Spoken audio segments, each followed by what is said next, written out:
Pues, como todos los años, durante el mes de junio, como parte de la conmemoración del mes de los mares, APECO viene realizando una serie de charlas vinculadas al océano, vinculadas al mar y a la biodiversidad que se encuentra aquí.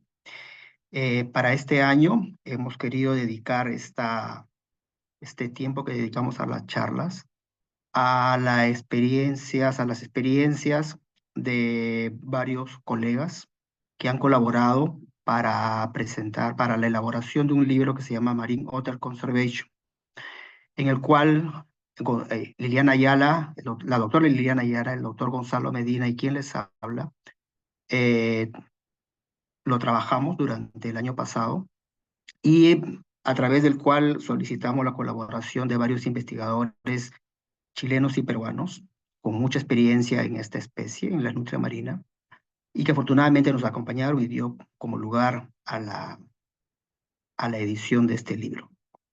Durante este año, varios de los autores han aceptado participar de su experiencia en el libro, pero también de su experiencia con la especie. Y en este caso, para esta oportunidad, para esta conferencia, afortunadamente, Joaquín Ugarte ha aceptado participar en esta conferencia, en esta charla. Joaquín Ugarte ya está con nosotros. Voy a dar una pequeña introducción a la experiencia de Joaquín. El biólogo Joaquín Ugarte Núñez cuenta con una maestría en gestión y conservación de la naturaleza. Su experiencia incluye 28 años liderando y ejecutando proyectos medioambientales y de conservación de la biodiversidad en diversos lugares del Perú y el extranjero, así como estudios de biodiversidad y ecología de vertebrados con énfasis en mamíferos y aves, siempre con un enfoque participativo y enmarcado en la Agenda 21. Joaquín tiene experiencia en estudios de línea base, planificación de áreas naturales protegidas, estudios ambientales, monitoreo de biodiversidad, evaluación de impactos, planes de manejo, procesos de participación ciudadana y educación ambiental. Él ha liderado la elaboración y aprobación de expedientes de manejo de áreas y especies para conservación y estudios de impacto ambiental. Su experiencia se basa en estudios desarrollados en la costa, en los Andes y en la Amazonía, con especial interés en los ecosistemas de montaña y desérticos, en donde se centra su mayor experiencia. Joaquín es miembro de organizaciones científicas nacionales e internacionales. Es coordinador nacional de educación ambiental del Programa de Conservación de Murciélagos del Perú. Participa en eventos científicos a nivel nacional e internacional como expositor u organizador y tiene diversas publicaciones científicas y técnicas. Agradecemos a Joaquín que haya dispuesto parte de su agenda para acompañarnos en esta conferencia y le damos la bienvenida. Bienvenido, Joaquín. Gracias. Muchas gracias, Raúl. Agradezco mucho a Peco y a Liliana particularmente. Y felicito, de hecho, esta iniciativa que tienen ustedes como una de las más antiguas en el Perú en conservación de biodiversidad. Y si me permiten, bueno, buenas tardes a todos. Voy a compartir mi por favor, Raúl, si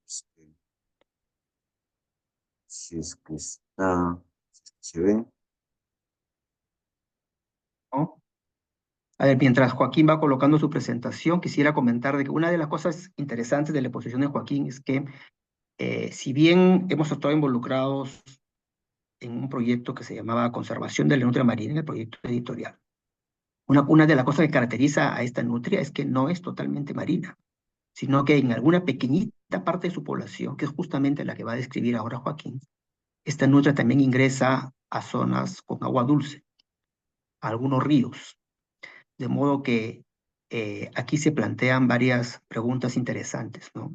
Una es, ¿desde cuándo esta nutria es marina? ¿Qué tan marina es? ¿Y qué detalles particulares tiene? Bien, Joaquín, vamos. ¿Se ve la presentación? Sí, sí se ve. ¿Está en modo presentación o está en vista moderador? Ahora sí creo, ¿no? Ya, perfecto. Muchas gracias, Raúl, por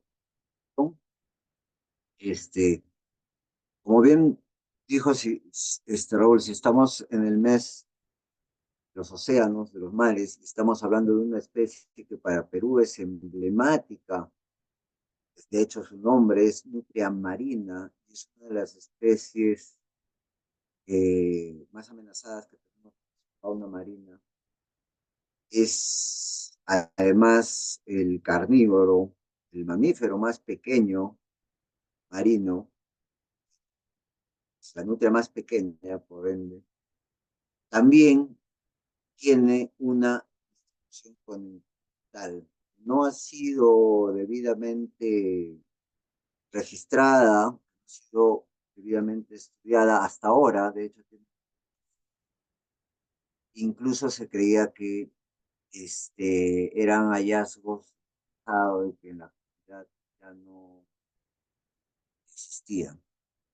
Bueno, yo soy actualmente director de la Asociación para la Conservación y Desarrollo de Salca Perú, que trabajamos sobre todo en los últimos años en conservación de biodiversidad, en especial de mamíferos y aves. Y los últimos años de investigación sobre la nutria han sido parte de esta asociación. Lo que les voy a presentar entonces a continuación es un poco de lo que estábamos conversando, ¿no? Lo que se sabía era, y lo que está en la mayoría de citas bibliográficas que hablan sobre nutria marina, no es gente del 90%, es que es una especie exclusivamente marina, ¿no? Con una preferencia de hábitat rocosos, en el litoral, hay algunos que ocupa algunas zonas de playa, cuando haya cosas cercanas. La distribución de la nutria tiene, históricamente hay algún registro de la isla Lobos de Afuera, ¿no? En el norte, y que llega hasta luego en Tierra de Fuego, tanto Chile como de Argentina, ¿no? Incluso hay algunos individuos en las Islas Malvinas, pero estos han sido introducidos.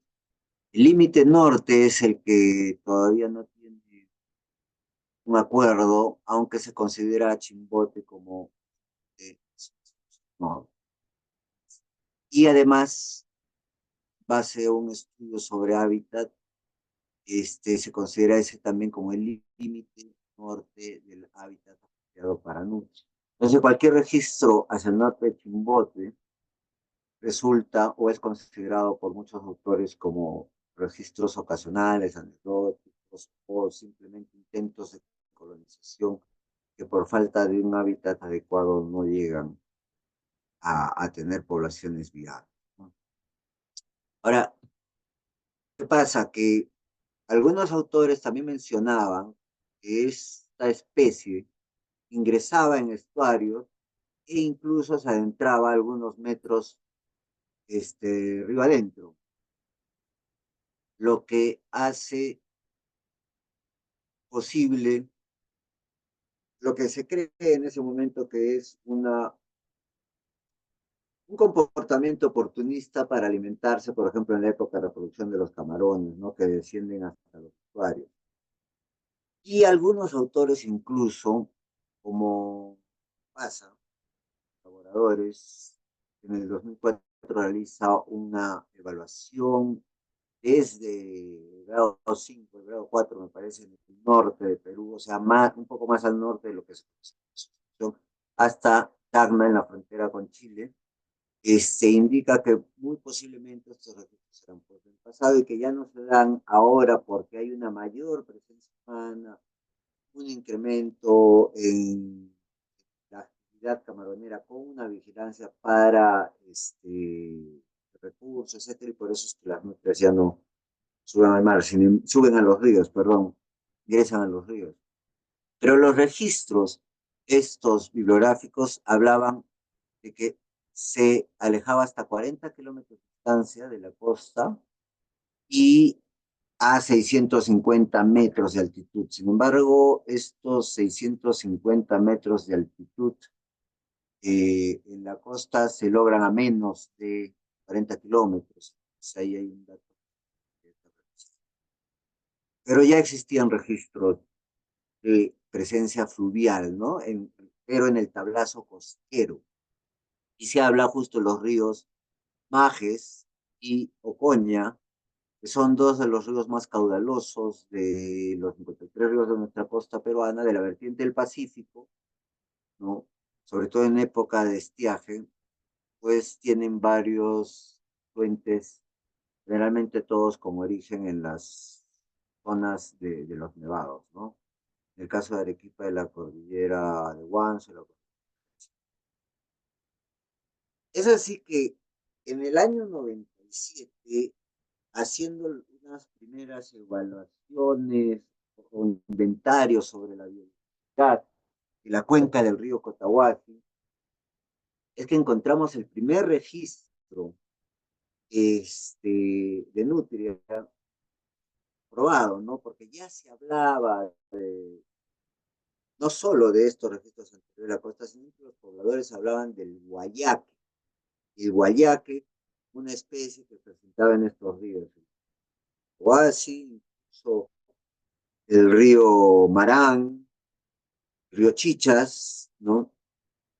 Pero había que ver qué cosa era ahí y se logró encontrar no solo algunos registros visuales, sino además tapetes, algunos animales disecados, algunas disecadas, como en la imagen. Si ustedes se fijan, esta foto justo le he puesto con la intención de que se vea la configuración encañonada. Todos sabemos que el Cotahuasi es de los cañones más profundos en América. Bueno, el cañón más profundo en América y uno de los más. Entonces, por ahí es que se comenzó a ver la distribución. Y este registro, como parte del inventario para crear la reserva paisajística de la subcuenca del Cotahuasi, nos dio la idea de evaluar otros ríos para ver si es que también la presencia de la nutria ya no estaba restringida solamente a la zona marina, sino además llegaba excepcionalmente a los ríos como el Cotahuasi.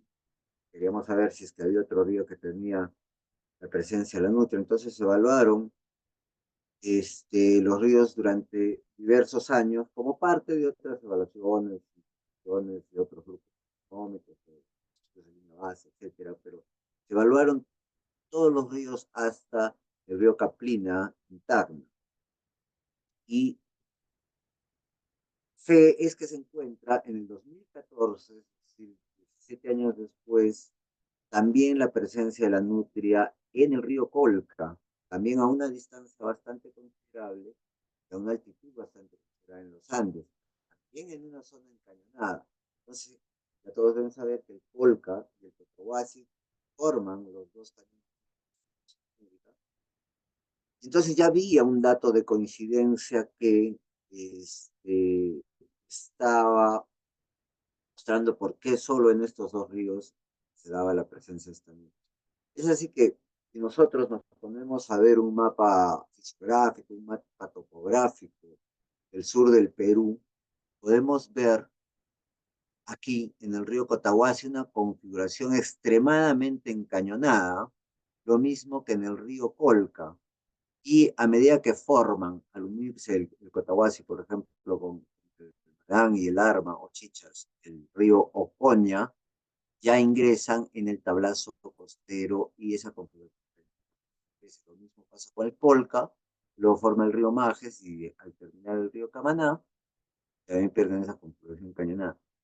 Entonces, esto nos dio la hipótesis de que este encañonamiento, que a su vez, por esta topografía, no permite que haya presencia humana permanente, permite que haya un desarrollo de infraestructura como caminos, carreteras, etcétera. No hay mucha actividad.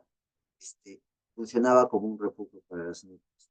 Ustedes me dirán que hay otras zonas encañonadas, como al norte del Caribe.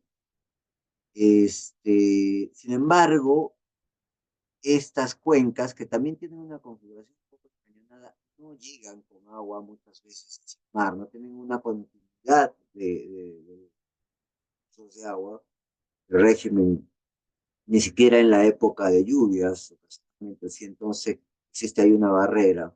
Posiblemente en algún momento antes de que haya habido intervención humana, estoy hablando de muchos años atrás, también ha habido algún...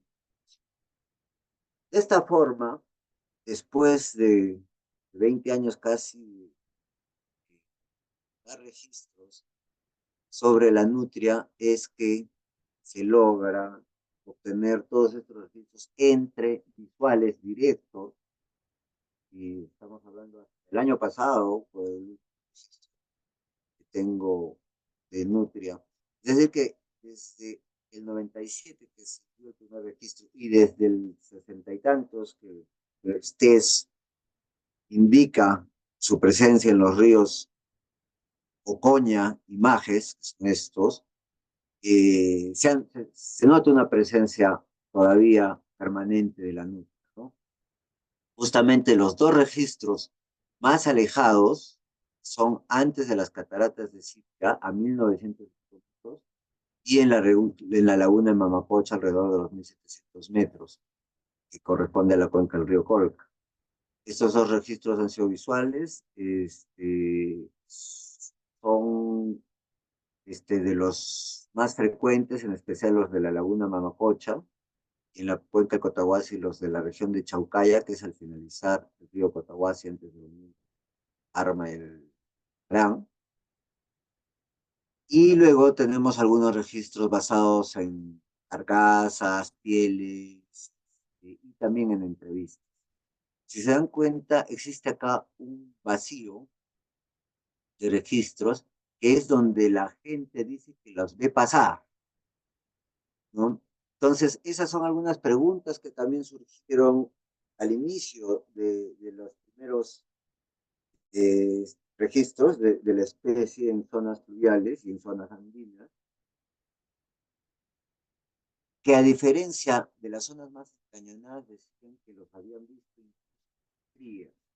Esto planteaba otra hipótesis, además, que era que estas zonas, como parte del tablazo costero, correspondían a zonas de desplazamiento por ser menos protegidas, menos encañonadas, y las zonas encañonadas corresponderían a zonas donde la presencia de la nutria es permanente y posiblemente también se reproduzca.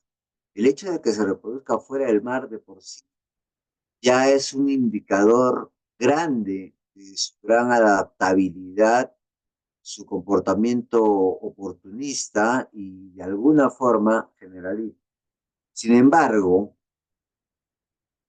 estos son los registros, perdón, antes de pasar al sin embargo, quiero mostrar cómo es que se...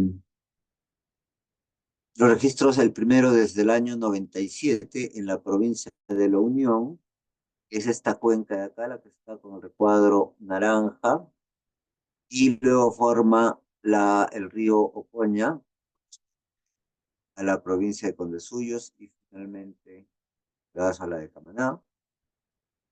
Y tenemos los otros registros en la cuenca del río Colca, Majes, Camaná.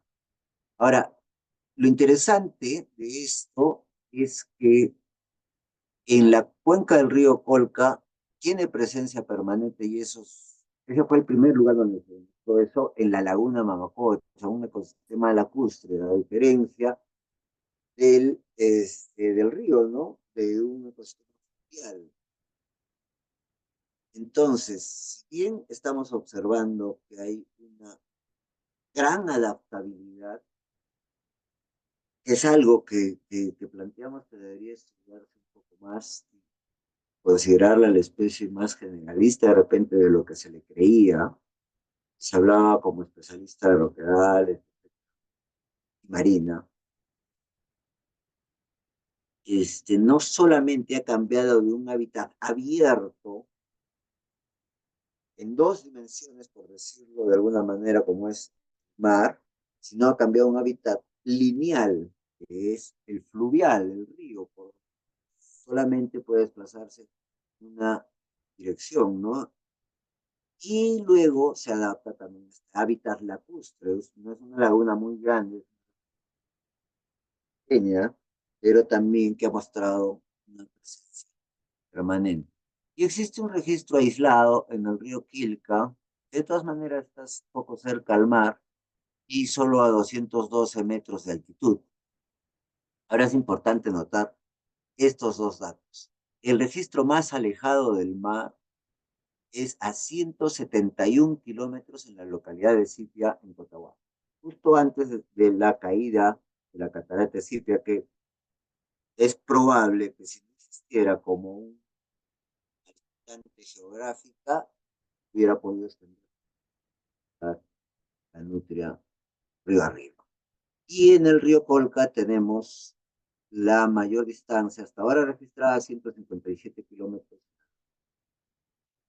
Entonces, no son avistamientos ocasionales, no, no es una presencia oportunista, no, es realmente una presencia permanente. Y esto nos ha llevado a tener algunas conclusiones. Necesitan mayor investigación. A definirla como residente en algunas zonas, como la Laguna de Mamacocha, como les había mencionado, o en las zonas de Quechuaya, donde está Belinga, el poblado de Quechuaya, Chauco, que ha tenido observaciones, y donde los pobladores mencionaban haberla visto con crías. También sabemos que realiza movimientos altitudinales porque en esta zona del tablazo costero, donde los ríos no tienen configuración encañonada, es donde los pobladores, que ya comienzan a llamarle Guayaque, ya no nutria, nutria marina, o ya no chungungo, ya no gato marino es el nombre que más se le da, este, la han visto pasar. Algunos dicen que por decenas, hace más de 50 años, pero bueno, sabemos que la percepción a veces tiende a la exageración. Entonces, el hecho de que solamente tomando el hecho de que antes se veían más y ahora menos, sí nos da un indicador de que ha habido una disminución. Se han encontrado madrigueras en las rocas, se han encontrado zonas donde defeca, se ha encontrado, por ejemplo, que prefiere pescar en zonas que se empozan, ¿no? Justamente porque su recurso alimenticio es más abundante ahí. Lo que les decía es que los pobladores aseguran haber visto crías, lo he mencionado varias veces, porque quería mencionarles con esta foto que aparece acá en el medio, de que uno de los el otro autor de este libro, ¿no? Sobre Marine Water Conservation, Jesús Luis Sanabria, encontró una carcasa de una hembra con un feto adentro, cerca del área donde está la laguna de Mamacocha, en el río Colca.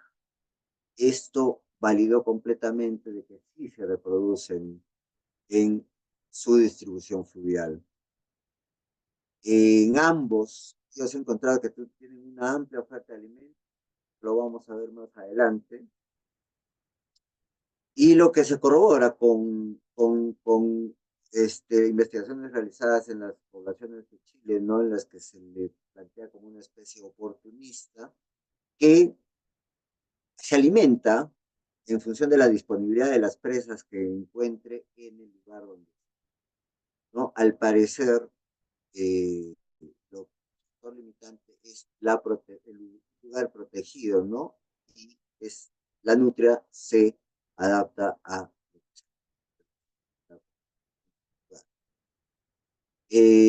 Otra conclusión que se encontró en la bibliografía y que apoya un poco lo que hemos estado viendo es que la proximidad a sus precios y el grado de exposición del sitio de alimentación podrían ser factores significativos que determinen su uso. Es decir, lo que les comentaba, ¿no? El factor limitante puede ser el nivel de protección que tenga. Solo como un dato adicional, o sea, en la distribución fluvial se ha visto que se alimenta de camarón.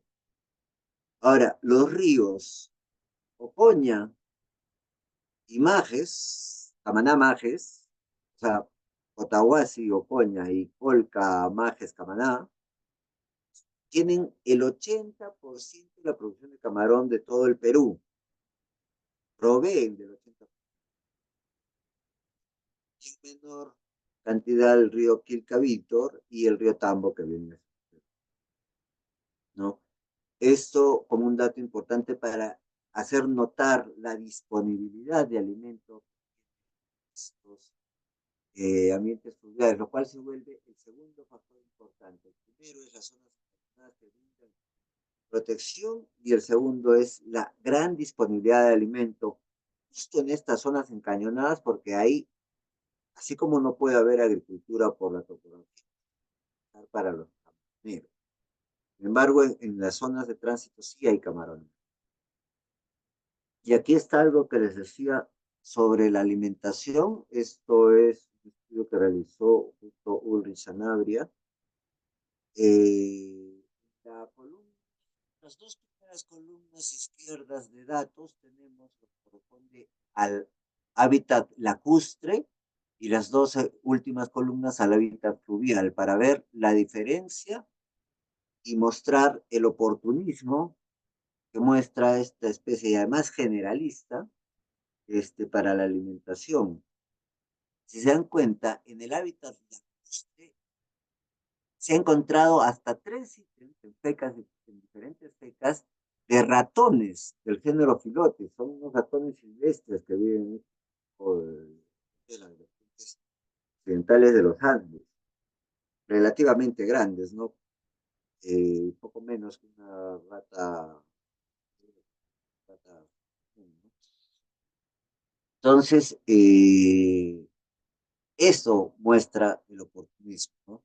Ahora, en las cuencas fluviales, en el hábitat fluvial, el mayor alimenticio es el camarón, el subsedentario, realmente. Y en la distribución lacustre, la laguna de Mamacocha, el mayor ítem alimenticio está repartido entre diferentes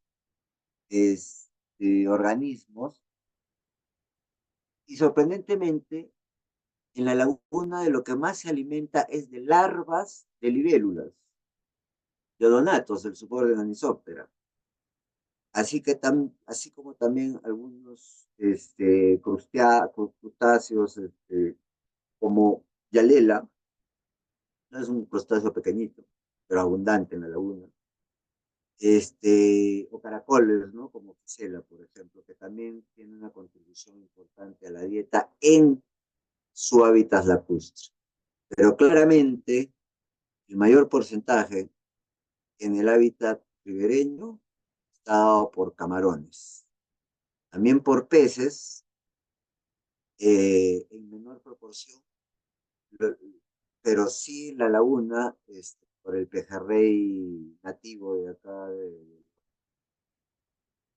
los Andes, ¿no? Entonces, viendo, por ejemplo, el que se alimente de ratones en la zona de la laguna es que está aprovechando todos los recursos disponibles, ¿no? Entre otros, mayor porcentaje,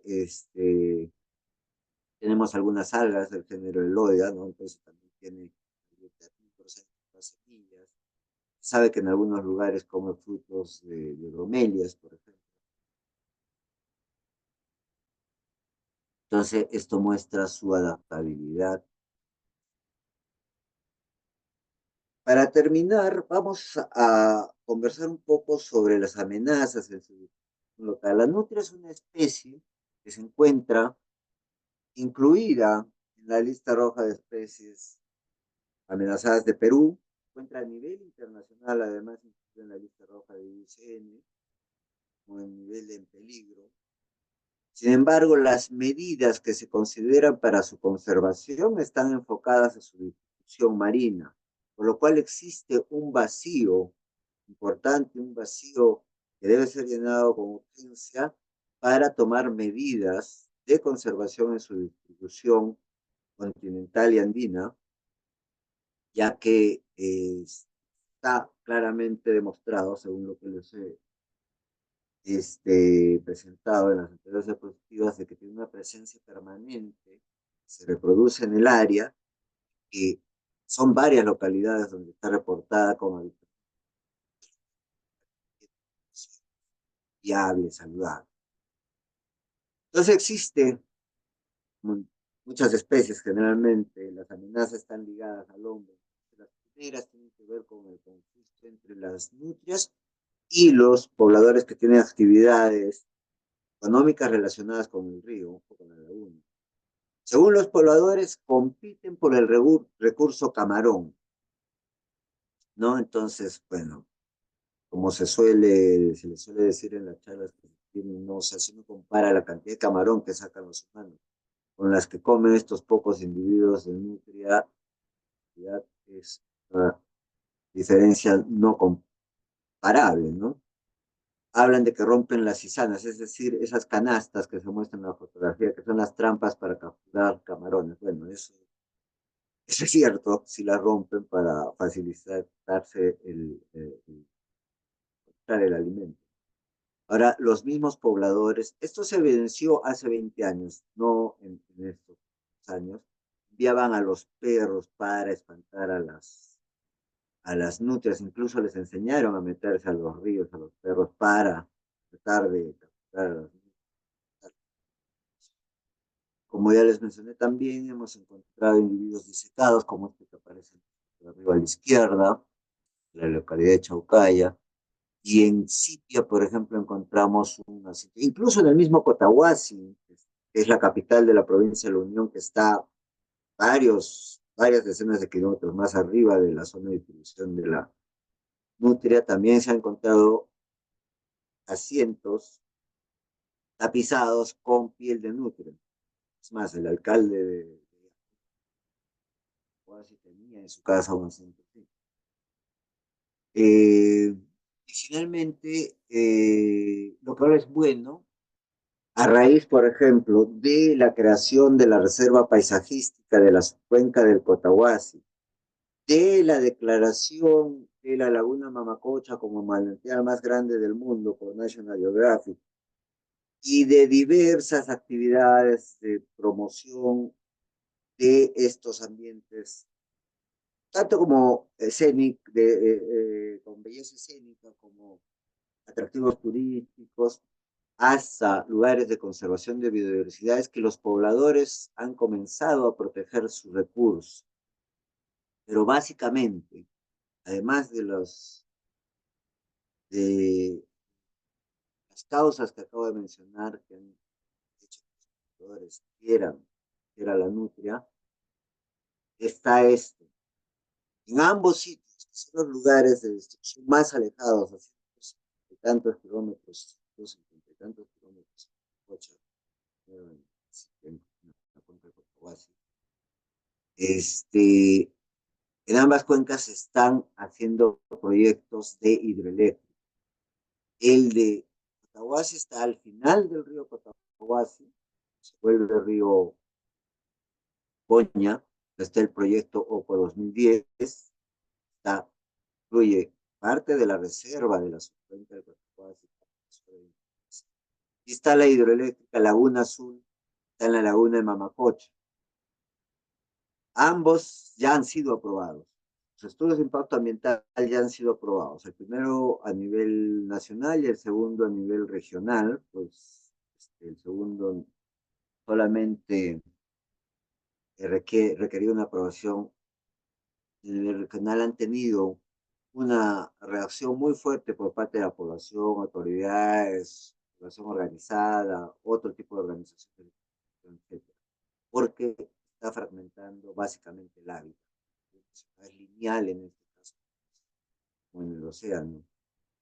Y a partir de eso es que deciden hacer, tomar algunas acciones para que la nutria no vea fragmentado su hábitat, quiere hacer unos canales laterales de donde está el dique, la presa en sí, pero no sabemos cómo va a funcionar. Eso es algo que tenemos que vigilarlo muy de cerca y ver que realmente esté funcionando y que no afecte además, que no solo, en este caso hablando de la nutria, suplementos, sino también es un recurso para los pobladores. Entonces, con eso quiero dar algunas consideraciones finales, ¿no? Que sabemos que es una especie en peligro, que no se ha considerado su distribución, ecología, biología en aguas continentales. Esto es un reto para seguir investigando. Eh, el hecho de ser un hábitat lineal configura premisas diferentes para las medidas de manejo, ¿no? Y además las actividades económicas que se desarrollan alrededor de esto también son diferentes, diferentes, también tiene que ser considerado cuenta, ¿no? Y que eso corresponden pues estos dos cañones a los de distribución en ríos, continental y en, como una especie residente. Con esto quiero agradecer su atención y estoy atento a cualquier duda o pregunta.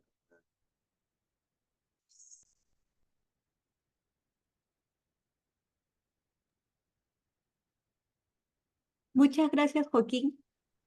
Justo para comentarte de que ya ahora comenzamos con la ronda de preguntas. Tenemos una aquí de Carol Rojas. Artela Leo. Usted mencionó su distribución significativa por el sur y es similar a la distribución de las nutrias por la zona centro, por decir en Ancash. ¿Se han encontrado especímenes considerando los ecosistemas andinos? Esta evaluación la hemos limitado a donde en la bibliografía desde hace más de 70 años se ha encontrado mención a su presencia en los ríos, ¿no? Por eso es que nos hemos concentrado acá. Hay varios investigadores peruanos que han desarrollado evaluaciones hacia el centro y norte, como Paz, Abalqui, etcétera, y no han encontrado registros que ingresen, se alejen tanto, o sea, sí en estuarios, pero no que se alejen tanto del litoral. Pero valdría la pena validarlo de todas maneras, de estas, quizá, para poder iniciar alguna búsqueda. A ver, aquí tenemos otra pregunta de Abraham Gutiérrez. Al respecto de la nutria marina, ¿se puede hablar de metapoblaciones a lo largo de su distribución en el sur del Perú? ¿Qué otras medidas se pueden tomar para conservar esta especie en Arequipa? Bien, metapoblaciones yo no diría que son marinas, pero quizás sí en la distribución fluvial. Eso, por ejemplo, es una pregunta que ha surgido y que me gustaría más adelante poder, identificar ya con estudios genéticos. Ahora que los estudios genéticos que ya se han desarrollado en Valky, por ejemplo, entiendo la distribución peruana, y hay otro estudio además que toma en cuenta las poblaciones peruanas, chilenas, ha encontrado una gran variabilidad, de hecho. Entonces, es algo que habría que considerarlo si es igual en la de Peronusa. Ahora, como otras medidas de conservación en Arequipa, bueno, está, de hecho, la Reserva Paisajística de Cotahuasi ya desde el año pasado o el anteaño me parece que ha incluido a la nutria de mar en su plan de gestión y ha comenzado a realizar monitoreos en las zonas donde hay mayor avistamiento, ¿no? Que es en la zona sur, en la zona de Chaucaya. Donde faltaría esto es en Mamacocha y en el río Colca, todavía no existe, digamos, una organización, una entidad, alguna institución que se haga cargo del monitoreo y establecer.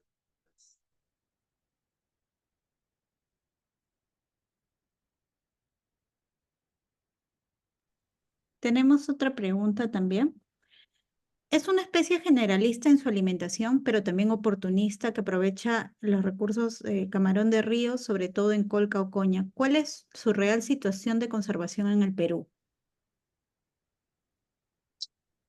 Ah, bueno, para respuesta a esto tendría que conocer también, haber realizado un estudio en la zona marina de especies. Sin embargo, hay, hay otros investigadores que se han desarrollado estudios y se ha notado, o sea, que las poblaciones en Perú, si es que las comparamos con Chile, que también tiene la misma especie, es uno de los lugares donde está la mayor especie, o sea, en Perú tenemos poblaciones pequeñas, en Perú tenemos amenazas latentes, tenemos una disminución de las poblaciones. Quizás en los últimos años ya no tanto, pero puede que las actuaciones, por ejemplo, los pescadores en décadas pasadas hayan tenido un fuerte golpe sobre las y que todavía no permiten que se recuperen. Tengo una densidad como la que tiene. Entonces yo creo que sí, la categorización que se ha dado de en peligro es adecuada y que hay que estar vigilantes de todas las amenazas históricas que ha tenido y ver cómo están disminuyendo o si aparecen amenazas emergentes. Se lo agarro, ¿no? Como la contaminación de los océanos por los drenes que llegan de las nuevas irrigaciones, las grandes áreas agrícolas marinas, que llegan cargadas de agroquímicos y tienen un efecto. Una pregunta más que está relacionada con la anterior.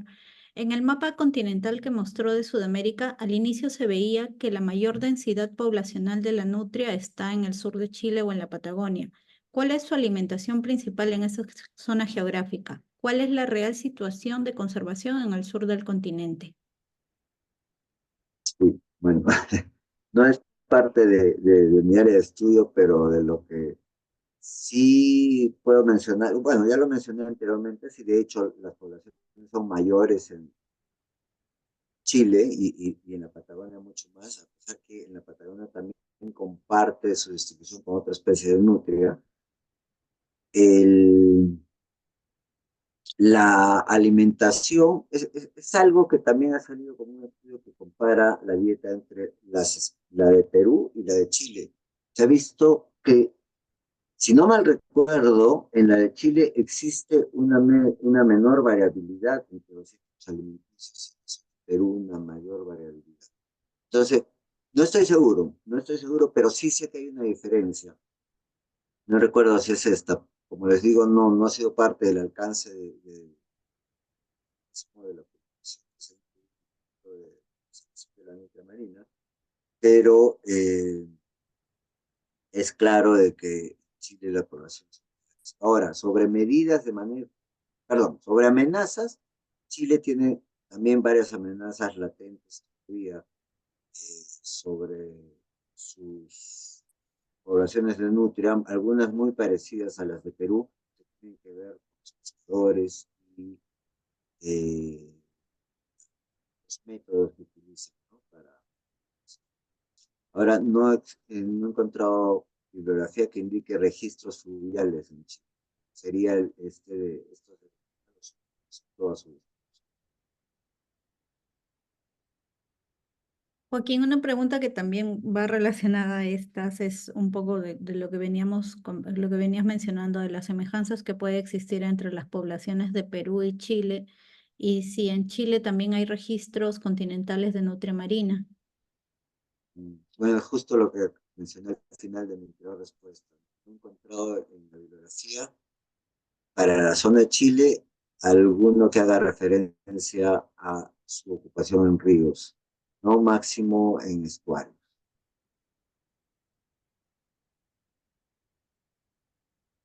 Aquí hay otra más. ¿Cuáles pueden ser las razones para que la nutria marina tenga nuevos hábitats y qué amenazas conlleva este cambio de lugar? Yo no creo que sea un nuevo hábitat para la nutria marina. Yo creo que históricamente lo ha venido usando, aprovechando estas dos cosas, ¿no? La protección y la disponibilidad de alimentos. Eh, entonces, no es que la nutria esté colonizando nuevas áreas, sino al contrario, es posible más bien que antes que haya presencia humana, la nutria ingresaba naturalmente a los ríos, a comer el camarón, a comer el pejerrey de río, etcétera, ¿no? Desde que ha habido presencia humana, creo yo, es que ha ido reduciendo su presencia en los ríos, presencia ya sea oportunista o permanente en algunos ríos, dependiendo del recurso, incluso del caudal que tengan los ríos en todo el año, ha ido relegándola y ha quedado en estas zonas cañonadas por ser protegidas, ¿no? Entonces, como digo, al final de mis conclusiones, creo que es el último refugio de la distribución fluvial de la nutria.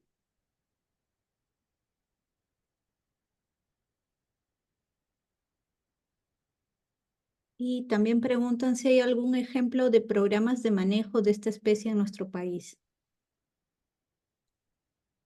Sé que se está haciendo, todavía no ha sido presentado oficialmente, el programa de manejo de la nutria de mar, en el que se ha incluido en los talleres, por lo menos de preparación, algunas presentaciones sobre alguna información sobre todavía no, como les digo, no ha sido oficialmente presentado. De repente Raúl está más al tanto de eso, está eh, más cercano al proceso, pero antes de eso no ha habido eh, centros de planes de manejo específicos. Y aquí hay una pregunta más de cómo podría hacerse que mejore la relación con los pobladores que trabajan con el tema de camarones para que no haya estos enfrentamientos con la nutria. De hecho, tiene que ver mucho con capacitaciones, educación ambiental, sensibilización, todo eso. Paradójicamente, se ha estado dando charlas, por ejemplo, como parte de la ONG AED, parte de la misma Reserva Pachacuasi. Sin embargo, no tienen tanta llegada como el hecho de que haya pasado algo que los ha golpeado directamente a ellos, que es la construcción de estas dos hidroeléctricas, ¿no? Entonces, al, se dieron cuenta de que al conservar la nutria, al pedir, como la nutria es una especie en peligro de extinción, que está legislada, o sea, la ley indica y obliga a protegerla, conservarla, tener planos de manejo, se dieron cuenta de que conservando a la nutria, conservaban su recurso camarón. Entonces, por ese lado es que han comenzado a verla con buenos ojos a la nutria. Entonces, son estas acciones, creo yo, de las que debemos aprovecharnos y darles la orientación adecuada, el giro adecuado para que los pobladores den cuenta de que, o sea, todo está relacionado y que alguna especie silvestre puede terminar siendo, de hecho, toda razón. Es una forma de demostrarle de que una especie es benéfica para nosotros, no solo indirectamente, sino muchas veces más directamente de lo que imaginamos. Entonces, lo que tendríamos que hacer es sistematizar, todavía nadie lo ha hecho, sistematizar estas experiencias, esta reacción de los pobladores, esta nueva forma de ver a la nutria a partir de que vieron el recurso que digamos es el sustento de sus familias, o uno de los sustentos de sus familias, porque muchos se dedican a la agricultura y a la vez, como cuando lo ven amenazado. Entonces, esta sistematización creo que nos puede ayudar a definir lineamientos y a poder replicarlos en otros lugares, ¿no? Como un ejemplo de la conservación de las especies silvestres como a nuestras actividades económicas.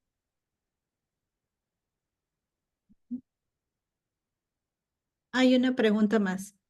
¿Existen iniciativas para publicar el Plan Nacional de Conservación de la Nutria por parte del Estado peruano? En el 2021, CERFOR indicó que habían hecho una reunión para proponerlo, pero a la fecha, ¿sabes si hay algún plan?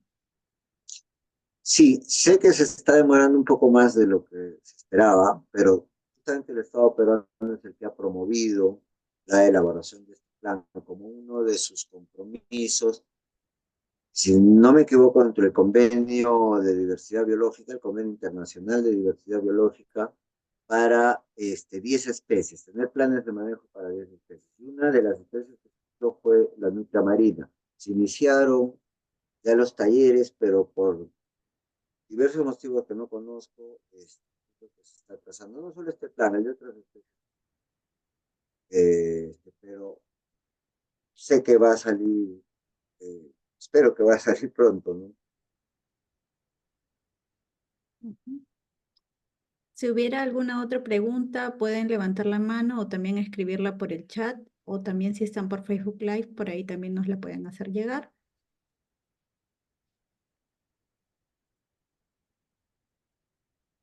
Raúl, no sé si tú tienes alguna pregunta.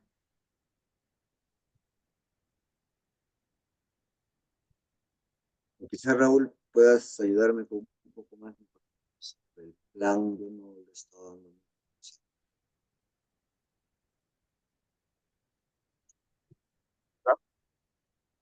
Nosotros, interesados en la conservación, están, lo tienen como parte de sus compromisos y su trabajo, pero como dices, parece que no hay una presión constante para terminar el producto, ¿no? Creo que ir mostrando y divulgando el estado actual en el cual está la especie, la necesidad y urgencia de su conservación, debería promover bueno, no, aquí no nos vamos a lavar las manos, ¿no? A que entre todos presionemos para que este plan de conservación, no solamente para esta especie, sino para todas, salga, finalmente finalice y se ejecute. En ese sentido, me gustaría que nos comentes un poco lo siguiente. Sabemos que existen a lo largo de la costa muchas presiones por el recurso hídrico, ¿no?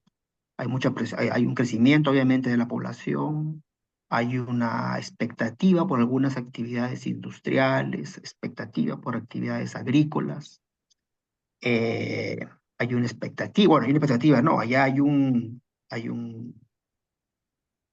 una muestra de que hay proyectos hidroeléctricos de generación de energía que están ahí presentes y que pueden significar una amenaza concreta o poner en riesgo al menos, poner en un gran riesgo a las poblaciones de nutrias.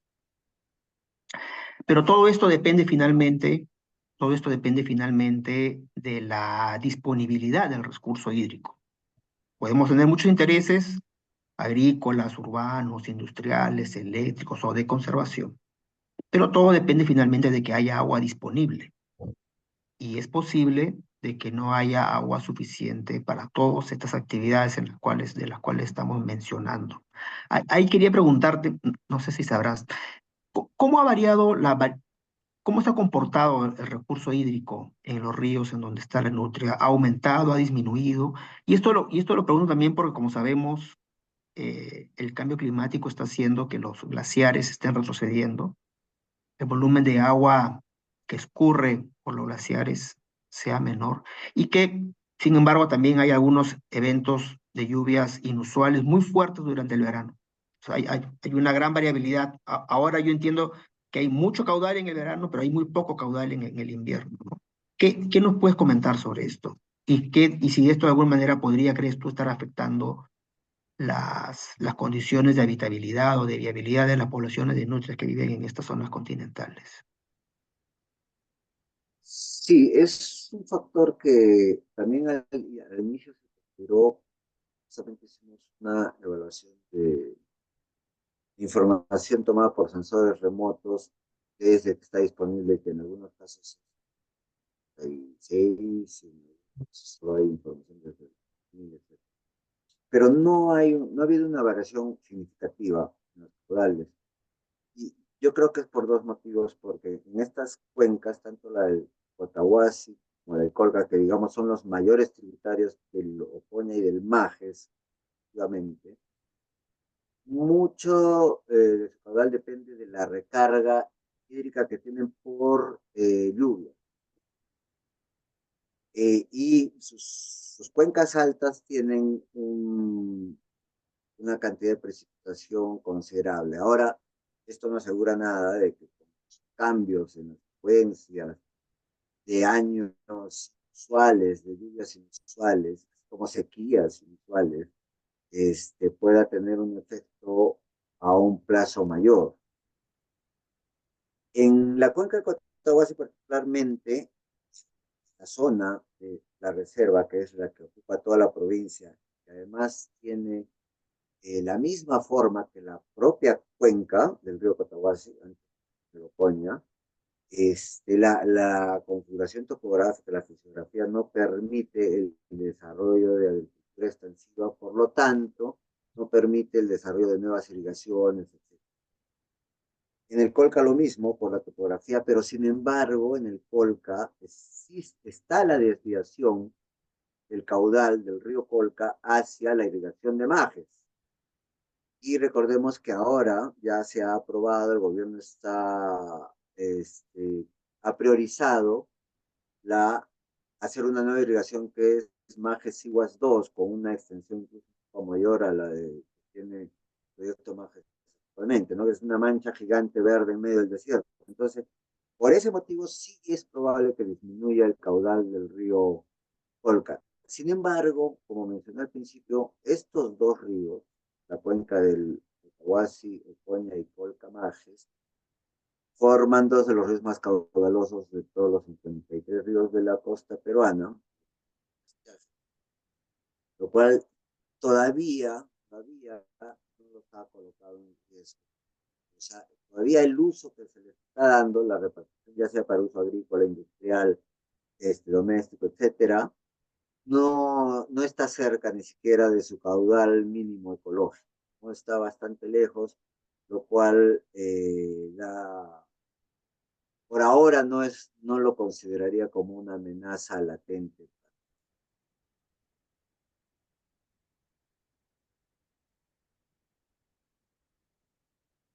Bueno, Joaquín, muchísimas gracias por la participación de ahora. No sé si tienes algún mensaje más que quisieras dar. Eh, sí, bueno, en realidad no conozco bien a la audiencia, sé que hay profesionales, estudiantes, de repente también algunos agentes del Estado, ¿no? En general, yo creo que cualquier problema que tengamos con biodiversidad, con conservación, cualquier situación que nos planteemos de mejora, de planificación, de manejo, etcétera, de alguna especie, algún ecosistema frágil o algo que esté amenazado dentro de nuestra biodiversidad, va a funcionar perfectamente solamente si es que involucramos a la población organizada, a la empresa privada y el Estado, ¿no? Sabemos que ese triunvirato lo hablamos desde hace mucho tiempo, pero creo que no se está dando la participación de algunos de los tres elementos en toda la solución. Algunos de los tres elementos se desliga un poco de su responsabilidad porque vio que otro sector lo estuvo tomando. Eh, y en la experiencia que tengo es que cuando los tres actúan con igual participación, las cosas funcionan muy, muy bien y se tienen resultados espectaculares y que de verdad ayudan, son tangibles.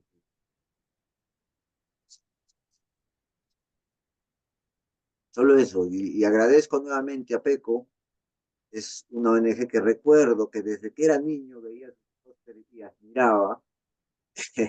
Entonces, agradezco eso y felicito también el apoyo que ya tienen más de 4 décadas a la conservación de la biodiversidad. Muchas gracias. Muchas gracias, Joaquín. Raúl, ¿tú quieres dar algunas palabras finales? No, lo que quería, en primer lugar, es agradecer a Joaquín por su disponibilidad de tiempo para para acompañarnos en estas charlas.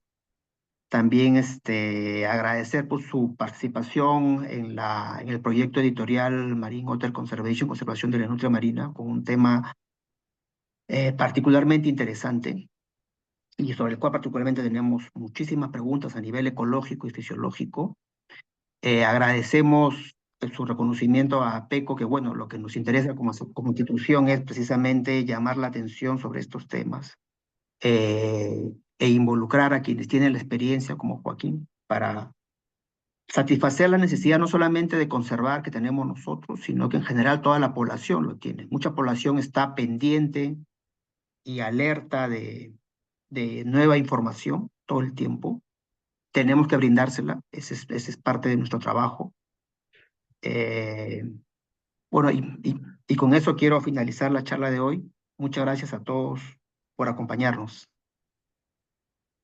Gracias. Les hacemos recordar que el próximo miércoles tenemos la última charla de este ciclo, que va a estar a cargo de Joana Garay, y va a ser sobre el marco legal y la aplicación para la conservación de la nutria marina en Perú. Los esperamos. Gracias.